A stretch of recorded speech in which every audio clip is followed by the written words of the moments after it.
شبای سرد کوه هنوز بوی خون میده، هزارستان خسته صدای جنون میده. رهبر شهید باب مزاری رفت ولی راشنوبی داره، تو قلب نسل ما آتیش جنگ میباره.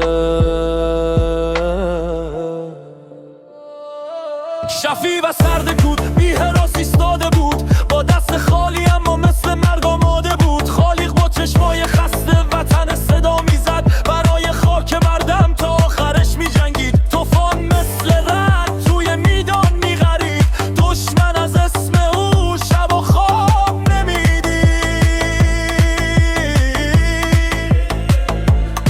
تاتاری غرق خون ولی لبخند به لب داشت، برای مردم خود تا آخرین نفس ماند. گلوله پشت گلوله شب کوه آتیش گرفت، مادر از داغ بچه